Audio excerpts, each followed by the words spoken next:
Hope you all are having a good morning. How's everyone doing? You can let me know in the chat, or you can send a little emoji. Yeah, got a thumbs up. That's great. It's good to see all of you today. I'll not see, but know that you're there.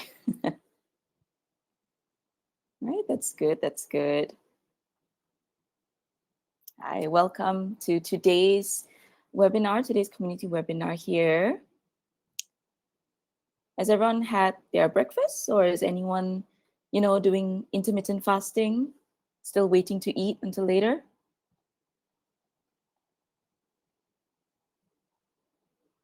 That's good.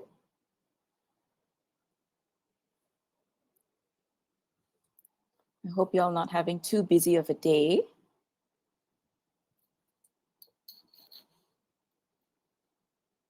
Wow, it's great to see everyone so interactive, starting out well today. So awesome. And I know there's still more people coming in, so let's just give it maybe 2 minutes.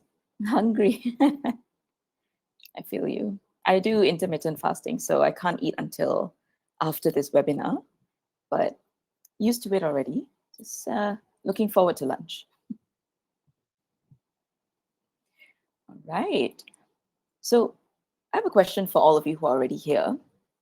On a scale of 1 to 5, with yes, I do that one. On a scale of 1 to 5, how much do you feel you need today's webinar topic? 5 being the most and 1 being not really, not at all. 6. That's wow. Okay. Wow. 10, 500. That's a big number over there. We've got a lot of people going above the scale. So I think maybe you'd benefit a lot from today's webinar. And we have some people who are, lower. More than 2 digits is concerning. That's right. We had someone with 3 digits. So, but yeah, I'm glad to see you want to learn more from this webinar today. I hope it can help you. The question is from scale from 1 to 5, how much do you think you need today's webinar? And we have some people who said 500. So I think we've got some people who are really interested in today's topic. Awesome. I see a mix here, of course, and I think it's very normal to have that mix. 4.999. Why not just 5? All right. So I think just with that, just coming in with that, we could start today because it seems like some of you really need today's webinar. So let's just get started. All right. So just to introduce myself, I'm Amanda. That's my name there on the on the cover page. And I just want to share some housekeeping as we go through this, right? Just make sure that if you have any issues, check with your internet, or if you continue to have issues, you can privately message in the chat at Naluri Events, and we will help you out there. But at the same time, if you want to ask questions or just participate in the polls, we have a few polls today. You can just share your thoughts in the chat box, or if you want to direct your questions to me, to mention it to me, you can type at Amanda. Or if you want to be anonymous, just tick up there. When you type out the message, you can click it as send private message, and then I can see it on my side. At the end of the presentation, we'll give you some handouts for the webinar today. So whoever really, really needs it, those people that went above 5 on the scale, please take that webinar, maybe print it out, put it up somewhere so you can use it all the time. But yeah, with that, let's get started. I'm Amanda. I'm a registered Malaysian clinical psychologist. I'm also a member of the Malaysian Society of Clinical Psychology and also an international member of Singapore Psychological Society. And I've been working in this industry for quite a while, especially in the industry of EAP when it comes to stuff like stress and work stress, burnout. And I think what is a big proportion of stress to a lot of us is relationships, right? Because that's like a huge part of our lives. We have relationships everywhere. So, with that, let's get into what we will learn today about the topic. So, I don't want to just go straight into saying, okay, here's what you can do in your relationships. We first need to understand what's happening, right? What is our relationship? What is going on in our relationships? And then we can start to do things to help us with it. All right. So, firstly, what are relationships? Right? I know that's like such a big question here. What are relationships? But to make it easier, I'm discussing it in the perspective of interpersonal relationships, right? And that means it's something that happens between person. Interpersonal is between persons. So any relationship that's between you and another person, that's an interpersonal relationship. And this is something that exists since we were born. And sometimes, studies are still looking if this is true or not. Sometimes even before you are born, as you're growing, I think between 6 to 9 months as a fetus, you can even form relationships since then by recognizing your mother's voice, your father's voice, things like that. And it's important at all stages of life, right? Because interpersonal relationships themselves are sort of a marker of how well we can function because it promotes happiness, contentment, fulfillment, purpose, meaning, even success in life. Okay, so let's go into the types of interpersonal relationships. First, there are a wide category of 4 types, right? And within each of these 4 types, of course, there are many different smaller distinctions and categories. But firstly, we have family relationships. That's usually the first type of relationship we are exposed to. And then we would have friendships and romantic relationships and work relationships. So these are the widest categories that we have of relationships. And within each, like I said as well, we've got different levels in each relationship. Okay. But I want to help you understand how relationships are developed and later on how they fall apart with this model, NAP's relational development model. It's just a good way to understand how we can look at our relationships, especially the ones that we feel need a bit of work. Okay. So NAP discovered that there are two um, sort of journeys in a relationship. One is coming together, where you become from strangers to whatever relationship you have. And then you have another one which is coming apart, which is from how close you have been to strangers or just, not being in each other's lives. So for coming together, we have 5 stages. Initiating is basically that very first impression, starting to interact with someone, starting to get into the same circles, right? And then we also have experimenting, which is the next stage. Once we feel like, hey, I want to see if this person is someone I can get along with, we start to investigate, we start to probe, we start to find common ground, we increase our understanding of each other. And then we have intensifying. So then the relationship becomes less formal and it becomes more personal. More of the information, more personal information is revealed. You nurture the relationship. And then we have integrating, right? Where we become much closer. We add labels, friendship, a partner, um, best friend, those kind of things. And you start to make commitments to this person. And then you also get benefits because of this relationship, right? And then finally, this is the bonding stage, which is the one that maintains for the rest of the healthy relationship.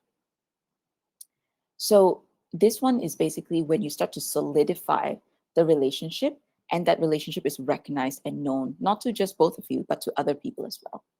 And this is the part that needs the most maintenance at the end. And then we also want to see how we can fall apart. And that's a very important stage as well. What happens when the relationship falls apart? Here's the coming apart version of the model. Okay. So, firstly, we have differentiating, and that's when suddenly you realize that one or both of the parties focus more on their individual interests of opinions. Okay. And then we have circumscribing, where the conversation it becomes more limited. Some topics they're avoided because you anticipate an argument. So you start to avoid certain topics, you start to limit the conversation. Okay. And then we have stagnating. And this is where, because of the previous stage, because you start to avoid things, the communication reaches a low point. The relationship is maintained, maybe to maybe for reasons that you can't avoid. Maybe this person's just still in your life. Um, they're just at work. It's a work colleague. You can't avoid that, but you know that you don't have a good relationship with them anymore. So that's the stagnating phase. And then we also have avoiding. So after stagnation, maybe it becomes too uncomfortable. You avoid contact. You feel physically detached from each other. And finally, terminating. And that's when the relationship will end because of a result of a personal decision or maybe following a life change. Maybe if we talked about that same work colleague situation, maybe you decide to move on to another job for other reasons. Because of that, there's complete termination of this relationship already. All right.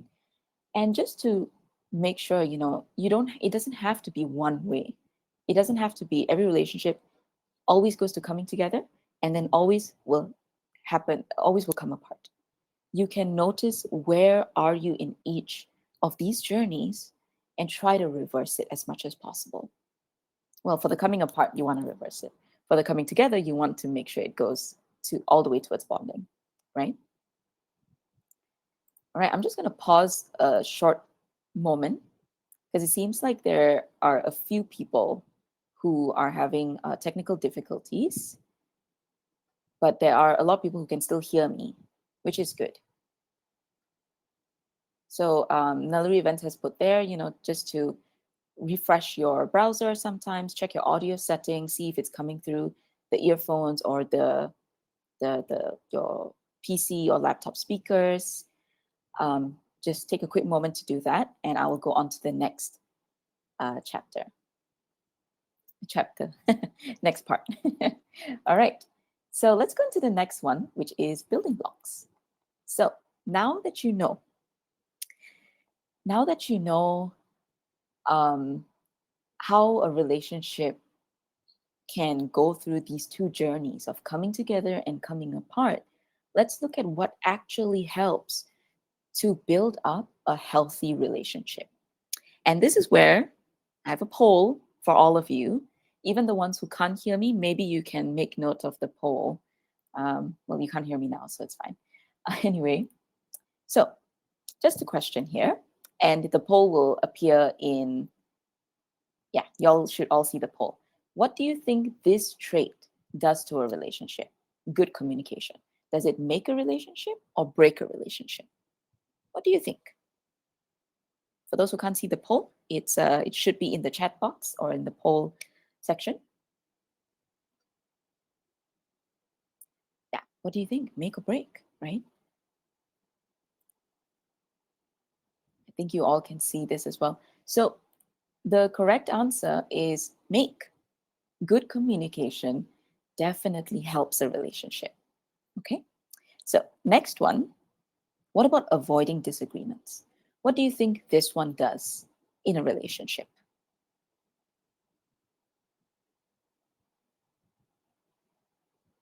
Make or break? Is it good to avoid disagreements or is it bad to avoid disagreements? What do you think? Yeah, we've got a lot of people answering break here. We've also got a lot of people answering make as well. This one seems to be a bit more divided than the previous question, right? But yeah, the answer is it breaks a relationship because by avoiding disagreements, we're not resolving any issues that are happening in the relationship. And what this does is it leads us towards coming apart. Next one. What about respect? Do you think it makes or breaks a relationship?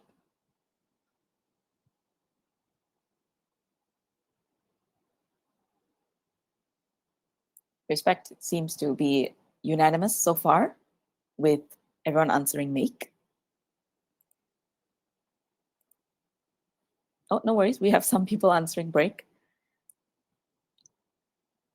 Right? But 99% of you have answered make. 99% of you are right. Respect definitely makes a relationship. It definitely helps in a relationship. And finally, what about ignoring issues? Does this make or break a relationship? Ignoring the issues you have with the person, ignoring issues they have with you. What do you think?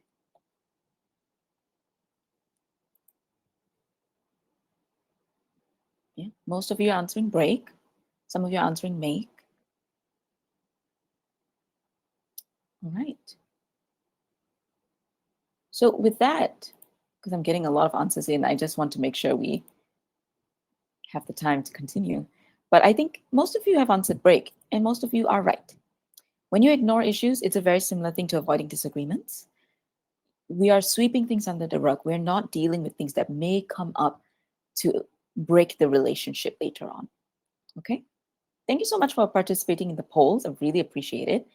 And as we go through these things, I want to make sure that you know these building blocks that we need in a relationship can be visible or invisible. Okay? The ones that we just talked about, good communication, avoiding disagreements, respect, and ignoring issues, three of those are visible building blocks or visible issues, right? One of it is invisible, which is respect. So let's go into this first. The visible building blocks are what we can see. Trust, being able to trust in the relationship and establish trust within the relationship. What can that look like when we talk about it being visible? That would mean trusting someone to show up for appointments, or the person in, the other person in your relationship, trusting that you will understand how they feel if they come and share something that's really hard for them, right? And we also have commitment, which is another visible building block.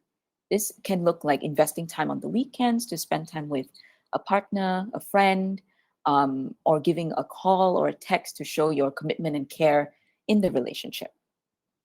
Okay. And then we also have communication. This is pretty straightforward. Communication is something we can see. We express how we feel in a safe and supportive environment. We actively listen to others. It's mutual communication that's very visible. And then what about invisible building blocks, right? So invisible building blocks will look like vulnerability. We are willing to show the intimate and hidden parts about ourselves.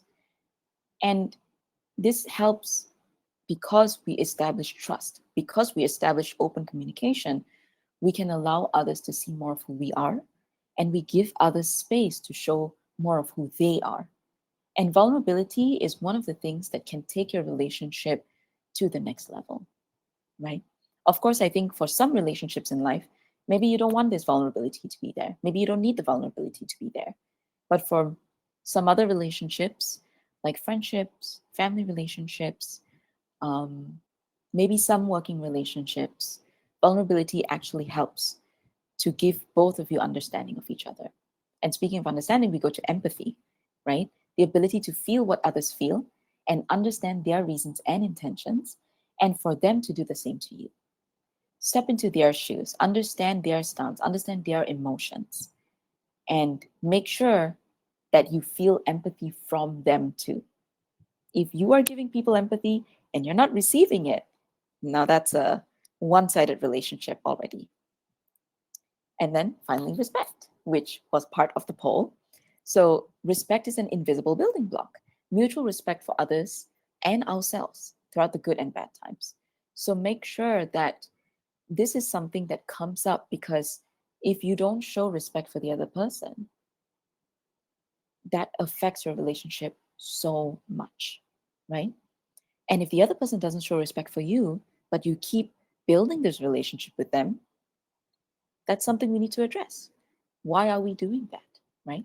So, with these 6 building blocks, Why I highlighted these 6 is because they are the most important to focus on first. There's so many other building blocks that are out there, of course, like things like chemistry. When you feel that chemistry, you tap into it. Um, things like, um, actually, it can be categorized into these 6 building blocks. But there's many other smaller ones out there. So these are the main 6 that we need to focus on. Think about it here. Are any of these missing in a particular relationship in your life? Go back to this one. If you think of a relationship that you have, is it missing trust? Is it missing commitment? Is it missing communication? Good, honest, open communication? What about vulnerability? Do you think it's missing this kind of invisible, you know, intimacy, empathy, or respect? If you feel like there's any of the relationships in your life that are missing this, take note of that, because it's very important to know why this relationship is still in your life. Okay? Maybe if anyone has any questions you want to address, let's put that and I'll address it for you in the Q&A later. If you have a relationship that you notice these building blocks are missing, but this relationship is still in my life. Okay? So put that in the questions and I'll get to it later on.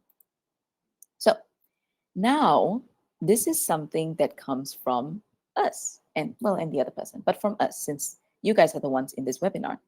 Attachment styles. How many of you have actually heard of attachment styles before? You can just put it in the chat, like a thumbs up or a thumbs down.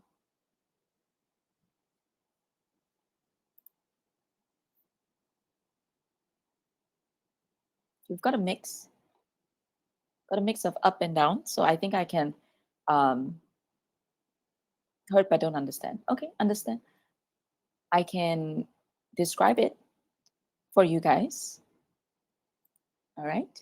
So attachment styles are basically, it is how we attach and relate to people in our lives.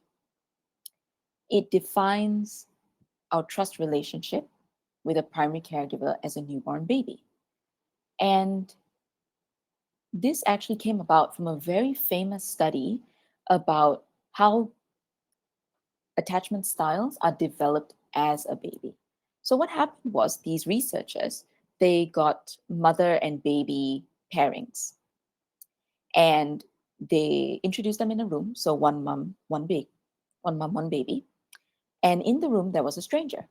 Okay. So the mom will play with the baby and there would be a stranger there. The mom will see if the baby would go towards the stranger to be friends or not. Okay. And then at another point, the mom would leave the room, leave the baby alone, and say, I'll be back. So, how the baby responded in that time, and how the baby responded when the mom was there and when the mom came back, helped the researchers develop 4 attachment styles, ranging from secure to 3 insecure attachment styles. So, let me get into that first. If you see on the right side, we have a little chart here, okay, going from low anxiety to high anxiety and low avoidance to high avoidance.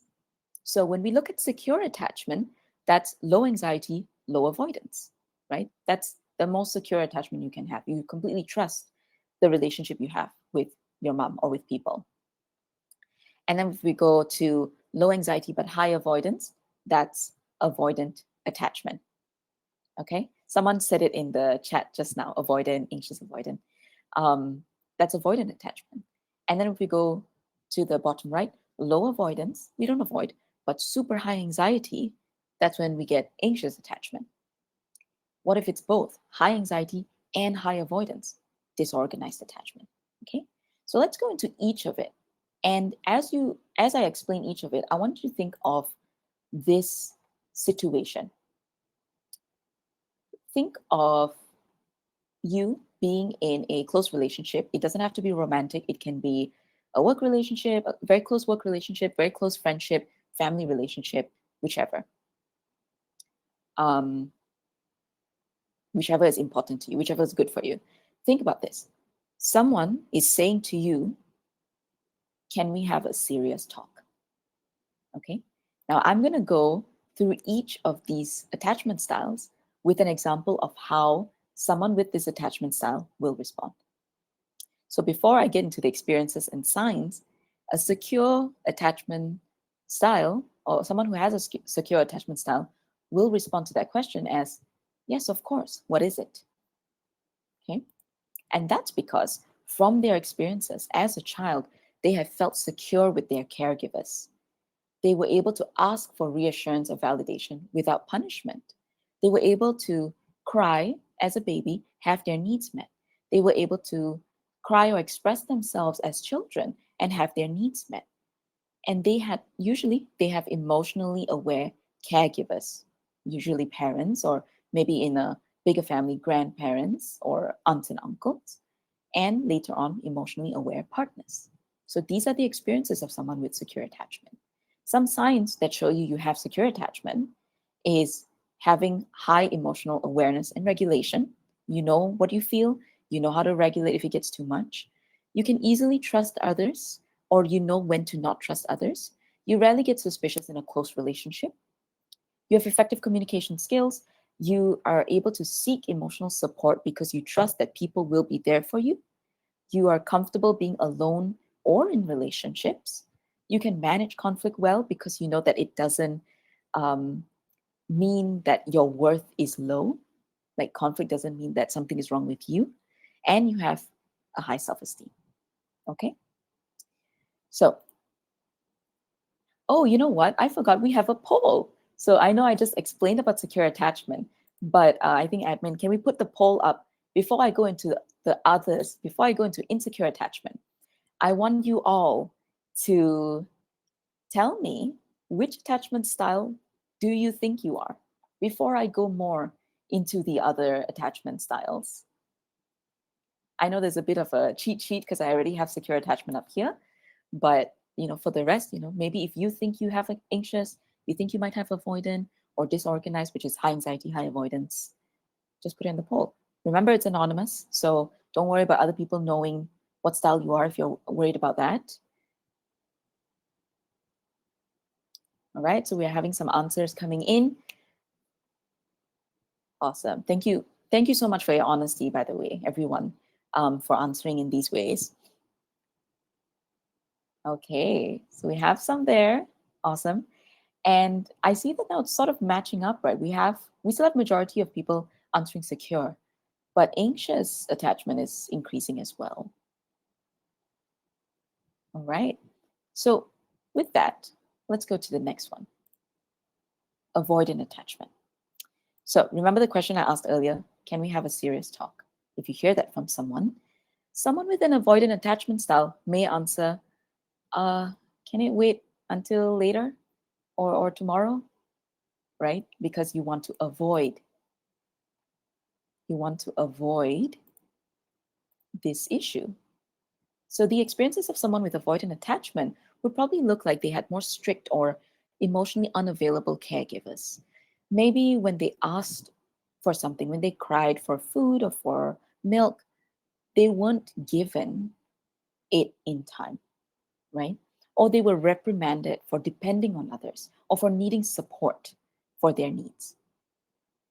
Or they could also have been rejected when expressing their needs or emotions. Can you imagine as a little baby saying or crying because you want milk, right? And nobody gives it to you. And you're just hungry. And so you learn to not cry anymore because you're not going to get milk when you cry. So that's avoidant. You're not going to reach out for your needs. Some of the signs of avoidant attachment would then be avoiding emotional or physical intimacy, trying your best, to not get in a relationship that you would have emotional or physical intimacy, feeling uncomfortable expressing your feelings, dismissive of others. Because you're dismissive of your own needs, you will try to reduce or dismiss what other people feel because of that. You have a hard time trusting people. You'd rather spend more time alone than with other people. And you have this belief that you don't need others in your life. And this is where people usually say, like, oh, they have commitment issues because of avoidant attachment. Okay. And then we have anxious attachment. So back to the question, can we have a serious talk? Anxious would be, oh no, what did I do? What's wrong? What's wrong? Right? So that's anxious attachment. So the experiences that someone with anxious attachment may have is just having inconsistent and unpredictable caregivers, right? The caregivers could probably be overly coddling, but also detached, right? Where they could come and like cuddle you and like give you milk, give you all your needs, but sometimes they won't be there. So you'd be crying and wondering, when can I get that? Maybe if I cry more or if I show that I need them more, they won't leave. That's anxious attachment. And they were made to feel responsible for their caregivers' emotions. This usually happens in families where the parents have a difficult relationship among themselves. And so one or both of the parents would come and rely on the child to give them emotional needs. Okay. And what happens later when you have signs of anxious attachment, you have clingy tendencies. It's very difficult to be alone because if you're alone, you worry that nobody wants to be with you. You're highly sensitive to real or perceived criticism, rejection. You feel like you need approval from others. You may have jealous tendencies, difficulty trusting as well, same like avoidant. Um, Maybe usually low self esteem. And that comes from feeling unworthy of love as well. And with all of this wrapped up, there is a fear of abandonment. Therefore, we do things to make sure we don't get abandoned, right? So that's anxious attachment. Now, finally, we have disorganized attachment. And I think some people have noticed that it is a um, combination of anxious and avoidant. It is, but it's also one step further than that, right? Remember, it's both high anxiety and high avoidance. So it will look really different. So imagine this. Can we have a serious talk? The disorganized person would be, why? What about? I mean, no, you know what? Whatever. I don't want to be friends or partners with you anyway. Can you see how disorganized that is, right? There is definitely something they wanted to know, but then they also back up, they go away.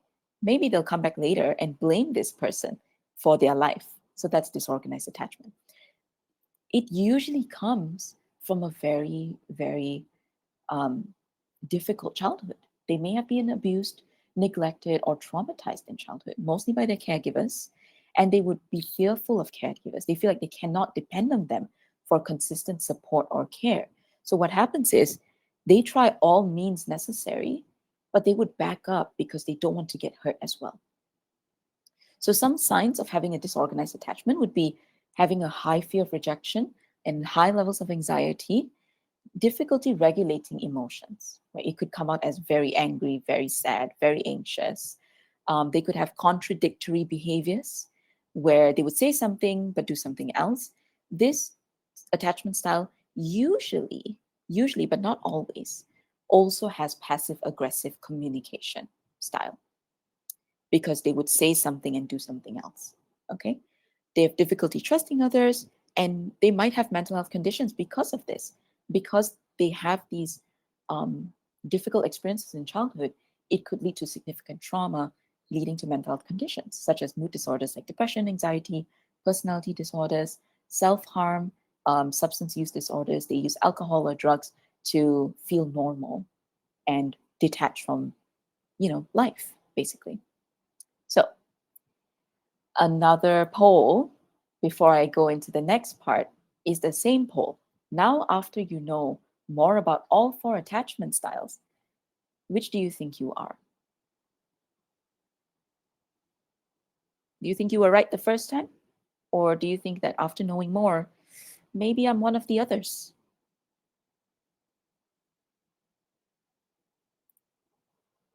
Yeah. So you guys can go ahead and keep answering in that poll, okay? I'm just going to move on to the next one just because I'm aware of time. Now, as you answer that, as you're all reflecting on yourself and your attachment styles, with everything I just shared, right, about the building blocks in a relationship, do you have those? About your attachment styles in a relationship?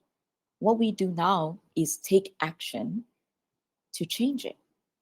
Look at a relationship that we need to work on, understand why it's not ideal, why it's unhealthy, and change it. Okay? So, how do we do that? How do we change it? 3 steps: acknowledge, Recognize what the traits or signs that have affected your relationships. That's all of the stuff we did before this. Understand. After you are able to acknowledge it, understand. Show empathy, show kindness. In not just learning about other people's attachment styles, other people's difficulties, but your own. You having a certain attachment style, if it's not secure, it's a combination of all the things you've been through. If you can show empathy and kindness to yourself, this helps you so much to know, okay, how do I work on this? How do I work on this without beating myself up for having this style? Okay. And then take action. So then we use effective strategies like communication, emotional regulation, and changing your mindset. So let's start first with changing our mindset. This is something that's super important because, like I mentioned just now, when we have a certain attachment style, our past experiences can influence our current behaviors, right? And we can protect ourselves by acting a certain way because we don't want to get hurt. And that all comes from the way we think about something, the mindset we have about something. So, what we can do is to reframe the kind of thoughts we have. For example, everyone has betrayed me before, so I will not trust a new person. Okay? That sounds like a very hard way to live life, to me at least. I hope it does feel like that to most of you as well. And the new thought that we could do is trust is very important to me, and I want to feel safe, so I will communicate this. So I know that trust is important. It's important to me. So instead of avoiding people and expecting that they will betray me, I'm going to communicate this in the first place, set my boundaries. Hey, this has happened to me before. If you do this, I'm just going to walk away. Okay, so that's a new thought. Another thing could be a friend has not reached out for a month, they must not like me anymore. A new thought could be it's unusual that my friend hasn't reached out. Maybe they're not doing well. Maybe I want to reach out to them. Okay, and then another one could be when I try to talk to my partner, we argue. I just won't bring up issues anymore. How about a new thought? We both have difficulties with emotions from past experiences. How can we talk in a way that's best for both of us? Okay. So this is just examples for how you can change your mindset. And there's so many more ways to change a certain thought to a new thought. But I hope these examples are enough to help you start thinking about different ways you can reframe the kind of thoughts you have. And then we also need to be aware of our emotions and how we regulate them. So all of these things that happen, like let's say we have an argument or we avoid people, they come from emotions too, not just thoughts, right? And usually for most people, emotions that are considered negative are usually suppressed or expressed in an unhealthy way. How do we have a better relationship with our emotions, right? So I think we have a poll up here. I think we can put that up for all of you to answer. What do you think your emotion regulation level is? And emotion regulation basically just means knowing how to manage your emotions and accept and express how you feel in a healthy way. Okay, so we're having some answers coming in. Needs work, working on it, and doing pretty good. So let's see what you guys think here, okay? Okay, you know what? I'm actually happy to see that a lot of you are saying working on it. I'm, it's nice to see that you all are aware that this is something that's okay. You can work on it, right? And the ones that say needs work, don't worry, let's help you out here. The ones that are doing pretty good, keep it up. And maybe we can also learn more from today. Okay? Awesome. So if anyone still wants to answer, go ahead. You can definitely answer again. Um, so let's think about the three emotions that usually result in conflict or difficulties in our relationships: anger, sadness, and worry. Okay. For anger, how do we regulate that? Do we usually yell or do we breathe it first? Do we breathe in and out and figure it out? Something to think about here is, what is this emotion asking from me? Why am I feeling this way? Because it's valid. There's a reason we're feeling this emotion. Now I need to understand why. Why am I feeling it? For example, for anger. So Maybe there's a sense of being wronged. Has misunderstood you, so you feel angry. So, what does that mean? What do I need? I need this person to understand. I need justice, right? How do we get that? Do we yell at them? Do we yell and say, listen to me? That may not work, right? Or do we yell and start to blame them for being, misunderstanding or accusing? That won't work either, usually. What we can do is to breathe, do a little bit of emotion regulation, and communicate in a healthy way. Hey, I felt really misunderstood by what you said earlier. We need to address that. Okay. And what about sadness? Maybe you're feeling really sad. But sadness, I feel for most of us, it's telling us that we are sad. Something is happening, that our body is giving us this opportunity to express sadness. So why do we hide it? Why do we suppress it? Why not let it out? Why not cry? Why not talk to someone about it? Right? Sadness is real, it's very valid. So having a better relationship with sadness can help us have a better understanding of how we can manage it, regulate it, and understand why it's popping up. Okay? And then worry. So, what about worry as well? Maybe, okay, this is just an example in a work relationship. Maybe you're worried that someone is discrediting you at work, all the work you've done, and you submit it, and then you don't get credit. What's happening? Where did it go wrong? Right? And you're starting to worry about it. Oh no, am I supposed to do something more? What's happening? You start to seek reassurance. Okay? You start to seek reassurance and you start to ask people. Maybe you start to do more because you wonder maybe that's what's up. Maybe we can do it another way. Maybe we can seek support. Talk to someone at work, understand what's happening, communicate. And I know I keep talking about communicate because that's such a big deal that not everyone can be, well, actually, no one can be a mind reader. They can empathize, right? But they can't really read your mind. So, how do you do this? We got to verbalize it, we got to let it out some way. And that's the next part. What do we communicate? So, firstly, let's split it to nonverbal and verbal communication. Okay? We have nonverbal, which is body language, your facial expression, your vocal tone, and the actions you take. So, your body language, how do you show interest when someone's talking to you? Are you relaxed or, are you tense? Do you have open body language or are you closed off, with your arms closed like that? You have a frown on. Facial expression, what are you emoting? Are you angry? Are you neutral? Are you interested? What about your vocal tone? Are you saying it warmly or just super cold? I don't care. I'm just talking to you like this. You see a difference, right? Are you understanding? Are you critical of them with your tone? And what about the actions? Are you repeating bad habits when someone else have already told you that this is something they don't like? Are you walking away from a conversation? Are you yelling or raising your voice? Those are the actions. Okay? And I know you guys have a lot of questions happening here. I will come to it during the Q&A. Okay? So now those are all the nonverbal communication, right? Now we go into the verbal communication. What do we actually say with all of these things? With knowing the building blocks, with knowing our attachment styles, with knowing how we think about a situation, how we feel about a situation, what now? This is where I want to teach you about assertive communication. Okay? So I'm going to go through it as clearly as possible because it looks like there's a lot. Okay? It looks like there's a lot. But to make it clear, look at each of this. There is objective, self-respect, and relationship. Each of these acronyms, it's DEAR-MEN, DEAR-FAST, DEAR-GIVE. Dear man, dear fast, dear give.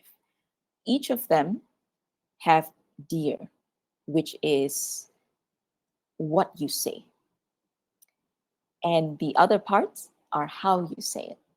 Okay? So for dear man, it is for objective effectiveness. If you have an objective to communicate, there's a point to be made, you will use dear man. If you want to communicate self-respect, you want to Tell the other person, like, hey, I want self respect. You did not respect me. Use dear fast. If you want to focus on the relationship as you communicate something, you want to use dear give. Okay, so let's get into it really quickly. So DEAR is what we say. D stands for describe. Describe the problem as you see it. And by the way, I'm going to go really fast here. You guys will get the handout later so you can use this, okay? Describe the problem as you see it. Remember to stick to the facts and relay them non judgmentally. For example, you did not call me yesterday. Let's talk about it. E for express. Express your feelings about this situation.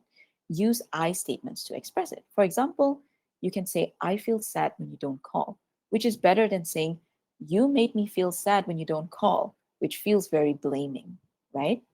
And then we also have A, to assert. Assert what you want from this communication, right? For example, a lot of you are maybe watching this at work. Instead of saying, I want a pay raise, be assertive. You can say, I want a pay raise of, and this is just an example, okay? It might be very little. I want a pay raise of $5 per hour plus 7 days of annual days of paid vacation time starting this next coming payday. That's what I want, okay? But of course, this is what we say. I haven't gone into how we say it yet. And then lastly, R, reinforce. Reinforce the objective. Point out the benefits of granting your request. What does the other person get from granting your request? What does your boss get to you getting a pay raise? What does your partner get for you talking about having regular calls? Okay. Now, dear plus man. This is objective effectiveness. You have an objective, you have a point, okay? You want to communicate this. So, how you say it is M, be mindful. Pay attention to how you're saying it, to the other person's body language as well. Pay attention to your tone of voice. Pay attention to sticking to the point. Okay? Make sure that you stick to what you're talking about. Try not to go on a tangent anywhere else. Now, A, appear confident. Use eye contact. Speak calmly, clearly. You can nod when you're talking, when they're describing something about their concerns. Again, go back to body language. Look confident. Even if you don't feel confident, look confident. Okay? And then N is to negotiate. So again, this is about objective. You have a point to be made. You want to get that objective. How do you get that objective? Come with alternatives to your request. Okay. I don't know if you guys have heard this before. Um, is it the foot in the door technique? Or yeah, there's one of these techniques where you do something that's a bit too much, and then an alternative is, hey, I can settle for this lower thing. But that lower thing is actually something that's good for you. You can try that, right? Be willing to negotiate there. So that is for objective effectiveness. We also have dear plus fast. Now, this is for self respect, very important. F stands for fair. Be fair and objective in what you ask for and in your descriptions. Okay, consider their wants and needs as well as your own, but always check the facts. Always make sure what you're saying is based on factual evidence. A is apologies, but what we want is no apologies. Okay, don't apologize for asserting yourself. Don't apologize for making that request or how you feel or having a different point of view. You're sharing your opinion, you're sharing that this is something to be respected. S, stick to your values. Know what your personal values and morals are and don't compromise them. Don't compromise just to give in or people please or avoid conflict. Know your values, stick to them. And T is for truthfulness. Now, stick to the facts. Don't exaggerate, don't embellish, or don't make judgmental statements. Okay? Just stick to what the facts are here. Truthfulness. Now, this is for self respect. Remember that. And then finally, we have dear plus give, which is if you want to focus on the relationship as well as talking about something. G is for gentle. Even if you want to talk about something serious and something important, be respectful, be kind and courteous. Don't use personal judgments. Try to use and instead of but. For example, I hear what you are saying, and this is my point. It's different when you say, I hear what you are saying, but this is my point, right? You're dismissing what they're saying. Be gentle. I is for interested. So go into it with the interest of understanding what they're saying, understanding where they're coming from. Um, don't interrupt, let them say their words, and also hopefully they do it to you so that you can actually speak your side. V is for validate. So acknowledge what is being expressed by the other person. For example, let's say your sister is frustrated. No one ever listens to her. You can say it makes sense to feel frustrated because it feels like no one listens to you. It's not about agreeing to that emotion and thought, but it's to just acknowledge, make them feel heard. Okay. And E is for easy manner. So lastly, try not to come into it with a tense body language and angry face. Relax the muscles, present a flexible and calm demeanor. So that is all that we're doing with communication. All right. And yeah, I think what I want to get to now is really quickly to summarize all of this, and then we'll get to the Q&A in a bit. So firstly, for the steps to a healthy relationship, firstly, we got to acknowledge the issues, acknowledge the emotions, what's going on in our relationships, right? And then we want to change our mindset, regulate our emotions once we get to know what they are. And then we reach out to people, seek support, talk to people using assertive communication. And finally, other than all of this, be accountable. Are any of the things, coming from you? Maybe be accountable for that and communicate and change your ways as well. All right. So just a little bit of news about the support and resources. Naluri is having an Eat Snap Win challenge. So don't forget about this. You guys can join and win some pretty big prizes here. But don't worry, all of these links will be in the handouts and resources tab after this. So I'm just going to breeze through. We also have a free mental health assessment here. So you can scan and assess and see where you are. This could be helpful so you know your what you're feeling right now, right? You know what's going on and you can help yourself in this way. We have Naluri care lines and text lines. Most of you might be aware of all of this already, as well as consultations that are available with a coach. You can use the app and the web as well. Okay, now Q&A. I know we have a lot of questions. Let's quickly get into that. Oh, and also, if you guys can give some feedback, I would really, really like to hear what you guys think about today's webinar. Okay, so I'm going to address, so many questions. Let's go from the earlier questions, actually. All right, someone asked how to change. Should I change my attachment style or should my partner adapt to my style? That's a good question. You know what? With any attachment style that's insecure attachment, the goal is to always change it to secure attachment style. It is never to ask the partner to adapt to you because this attachment style journey is your own, right?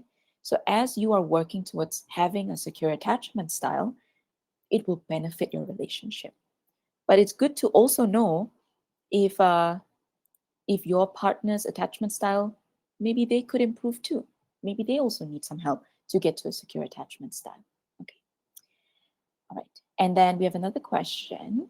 If we know a person has disorganized attachment style because of mental health conditions, okay. Oh, you know what? I can answer this live. Demio is pretty cool. If we know a person has a disorganized attachment style because of mental health conditions, we can try to accommodate. But how will one change their mental health conditions so that their attachment style can be improved? That's a great question, David. I think when we know it is based on a mental health condition, what we can do is give them support and the kind of resources that will help them work on these mental health conditions, right? And what I mean by giving support is maybe you do the research on types of therapy that's available, types of therapy or other resources that they could look through and share that with them, or maybe accompany them to their first therapy session, something like that, right? But the responsibility and the accountability is theirs, of course. So they need to go through this process and understand that they have this um, unhealthy attachment style that's affecting their relationships in life, affecting their life, so that they can actually make that change. Right? Okay, I have to click finish answering. Okay, so, okay, this one is a question, another here. another question here. So, okay, what if I've tried my best to communicate from my end, but there's no response from the other person? Can I consider the relationship has officially ended? You know what? This is a very good question because it sounds like you're putting in that effort to communicate and get to this other person, but there's no response from them. Remember, let's go back to the building blocks that we talked about, right? If you're not receiving communication in return, you're not receiving respect in return from them to respond to you. You're not receiving empathy, understanding um, in return or commitment in return. I think you have tried your best. And if you feel like you want to keep it open for them to reach out to you in the future, that's definitely up to you. But also come back and check, are you doing this because of any obligation to them, right? Are you maintaining the relationship because of that? Or are you maintaining it in the hope that, this person's going through a tough time and you want to be there for them later on? So think about it that way. And maybe that'll give you a better sense if you want to consider if the relationship is ended or not. And also, we can be, if you want, we can be flexible with it, right? We don't have to say a relationship has officially ended. Because remember what I talked about, the coming apart, and we get to the last stage when the relationship has ended there is always an opportunity, maybe sometime in the future, how small that chance may be, that we work our way backwards and fix the relationship if you want to. Okay. I'm aware of the time. I know I might go over time. So if everyone wants to stay back for the Q&A, feel free to do that. Okay. I think I have one here. The relationship refers to family, work, or social. Probably was answered earlier. Can be any relationship that we're talking about today. At times, at times I get so angry that all I can do is crying. Will that be a problem in the future? You know what? I do the same thing. When I get super angry and super frustrated, my tears immediately come down, right? But that's a sign for me that this thing is so deep and so important that it has reached this level for me. I think what you can try is to figure out before it gets to that level, what happens before that? How do we regulate what we feel so that it doesn't get there? Is it our own emotion regulation? Or are we in a situation or environment that we can't help but to be angry?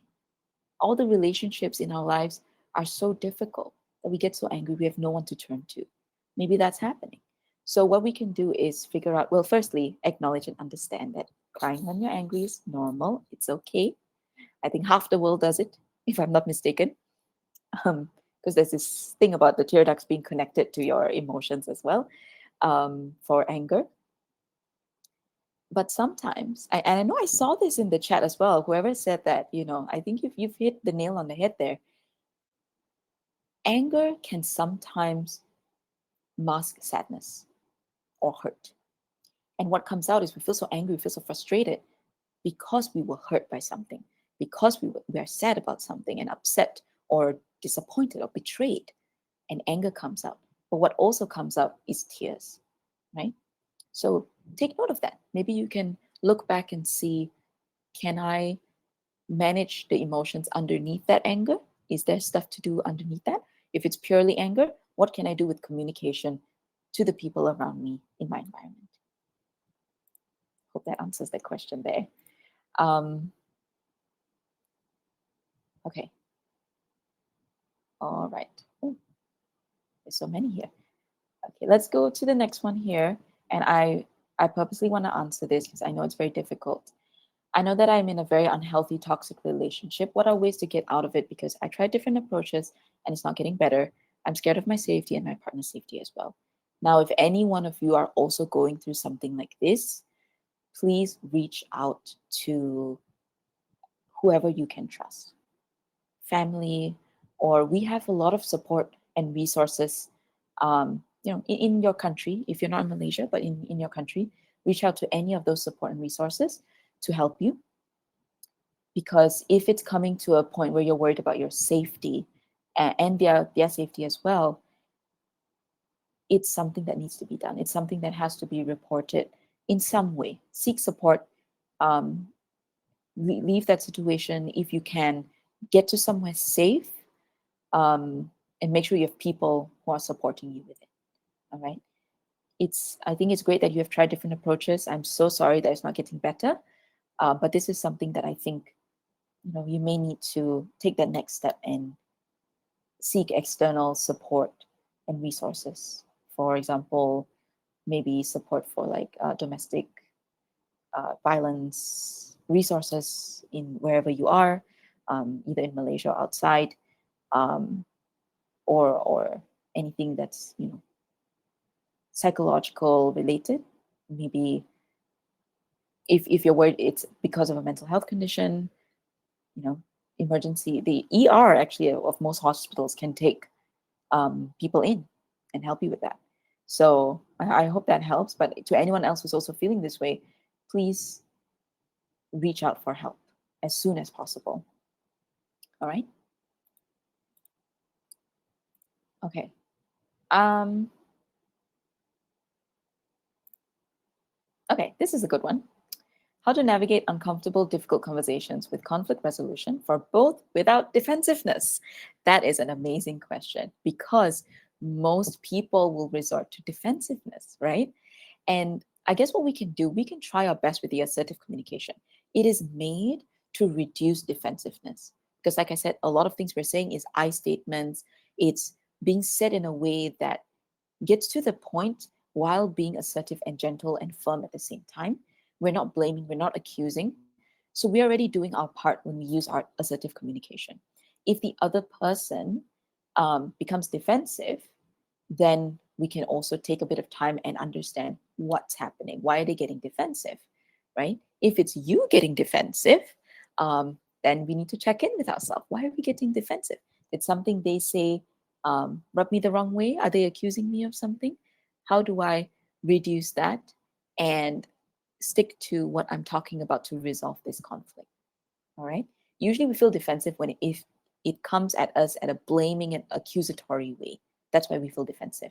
So if that happens, we can communicate that, hey, I am feeling very defensive or very uncomfortable because of the way you're communicating this.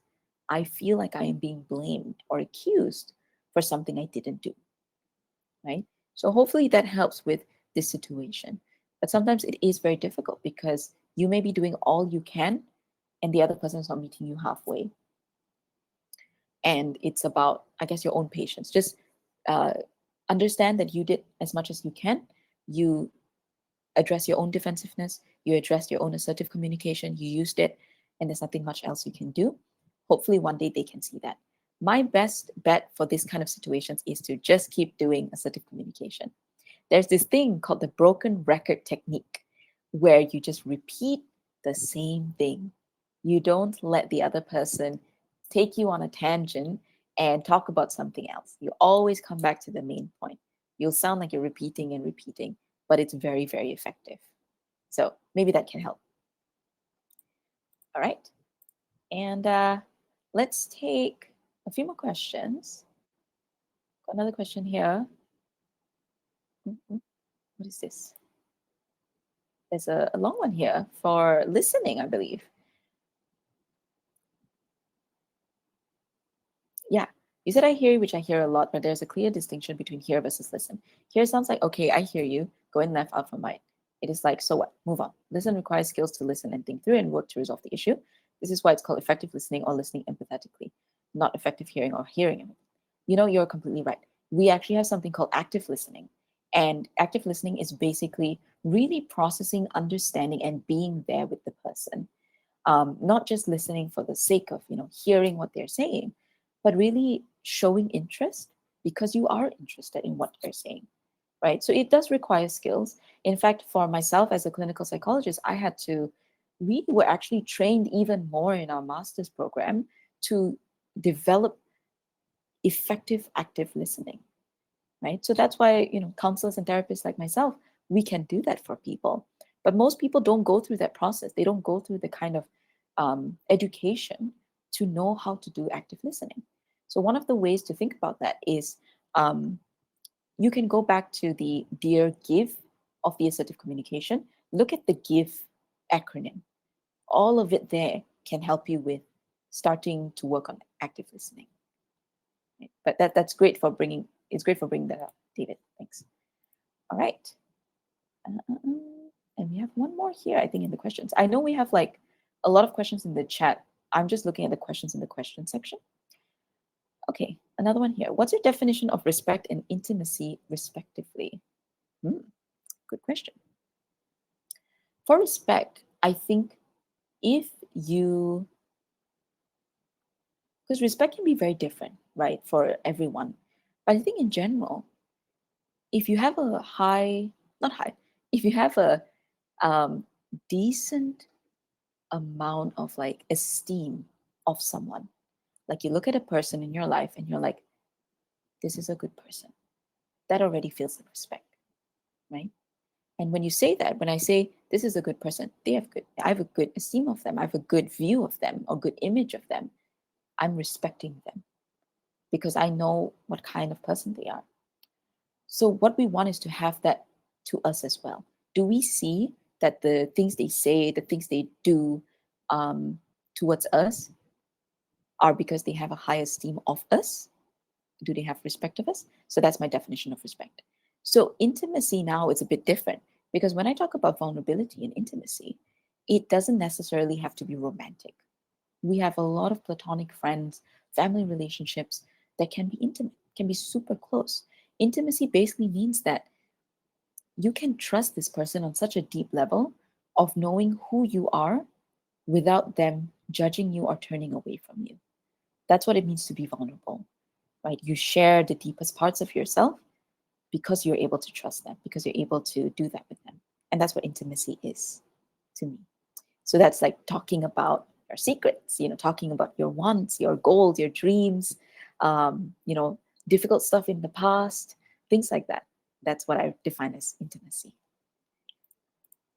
Okay, so that's if anyone else hasn't given feedback, the thing is still on the page on the screen. So please go ahead and do that. I have a few more minutes, so I would like to answer a few more questions. Let's see. Of course, yeah, no worries, David. I know there was so many questions in the chat just now. Um, but I'm going to see through what's happening here. Okay. Okay, it's not really. The broken record technique sounds like turning into one-way communication. In a way, I feel like you are trying to make it two-way communication, right? You're doing assertive communication so that it can be mutual. But if the other person keeps taking it and running another way, we have to be mindful, bring it back to the point, bring it back to the point, bring it back to the point. That's how a broken record technique works, right? So unfortunately, especially if this is something like, let's say at work, you're trying to talk about something and someone keeps taking it another way, right? We got to come back to the point. Like, this is the agenda. We need to talk about this before we move on to something else. Bring it back. So that's why I say it's not one-way communication. It's two ways actually, but the other person needs to meet you halfway. And if they don't, use the broken record technique. Okay, whoever else is left, I'm going to answer maybe two more questions because I have some that were submitted before the webinar actually started. Oh, this one is a good one. How do you manage a relationship when you're personally struggling with your own internal problems or trauma? Now, I would say the first thing to do, if you notice that, if you're aware of that, acknowledge it and go seek professional mental health support. Your own issues, your own trauma can come out in so many different ways in all of your relationships, in how you treat work, in how you treat your work relationships, how you respond to your family, how you are in your romantic relationship, in your friendships. So if you are aware that, hey, I have personal issues, I have this personal trauma, work on that. Seek professional help. Naluri has a lot of resources for that. Seek professional help. Um, go for therapy, work it out with your therapist. This is something that's super important to build yourself up, build a healthier version of how you interact with the world so that you have a happier, healthier life. And I think one more is, ooh, this one. If your family member is always negative, how do you change their mindset? It's a very similar thing to what I was mentioning just now with the broken record, right? At a certain point, remind yourself that you have done as much as you possibly could. You've given support, you've showed understanding, you've listened, you've communicated assertively. They're not getting the hint, right? They're not getting the hint. And at a certain point, as much as you communicate, it is their choice to change their mindset. We can't do much at that point anymore. What you can do is help them if you want. You can keep supporting them or keep the line of communication open. If they come to you and they're negative, set your boundaries. You can say, I don't want to have this conversation because I know where it goes, unless you feel like it's going to go a different way. And if they start to be negative again, you can be, I've set my boundary, I would like to leave the conversation. Okay. And maybe from that, it's a similar thing with a broken record. You keep doing the same thing. And what happens is eventually they get the point. They will either respect your boundaries or they'll change how they communicate with you to not have you walk away all the time. All right. Or if they're, maybe if they have their own personal traumas and that results in them being that way, they may end the relationship first. They may walk away first as well. And by that point, it's, unfortunately, nothing else you could have done because you really did try your best. So I hope that helps with, all the questions. And thank you everyone for, sorry, you know what? We actually have we have two more. I'm going to just answer these two more questions, okay? And then we'll go. Is it important to heal our own pains before starting a relationship? I would say it's important, yes, but sometimes we fall into a relationship. It's not something we can control. What is important is be aware that you have your own pains. The moment you're aware of that, the moment you can acknowledge it, work on it, even if you're already in a relationship, okay? And then how to deal with fear of intimacy, like wanting the connections, but the autopilot response is hard to break out of the vicious cycle. That's a really great question. I think if we go back to attachment styles, maybe there's something happening there, right? Maybe there's a avoidant attachment style. Maybe it's very hard to trust. It's very hard to trust that this intimacy is something you can rely on and ask for. So I would respond that, I go to therapy all the time. Like I would always say therapy because I'm a clinical psychologist, but truthfully it is something that works so much. You get to explore and uncover all of these deep rooted issues. Why am I, you know having difficulties with this? And that helps you so much. All right, so my response here would be to go ahead and seek for a therapist or a mental health professional to help you work on these issues. Right. And that is my time. I'm sorry, I know we have a few more questions, but that's my time here today. Thank you so much, and whoever stayed on, and everyone who was so interactive today. Thank you so much. I hope you all have a great day ahead. Awesome. I'm really glad to hear that. Again, the resources are available. Go ahead and download the handout. Those of you who need it more, print it out. Put it on your desk, okay? Especially the assertive communication. All right. So I'll see you guys. I have another webinar in June. So if you guys want to see me then, I will be back. All right. Hope you guys have a great day. Goodbye.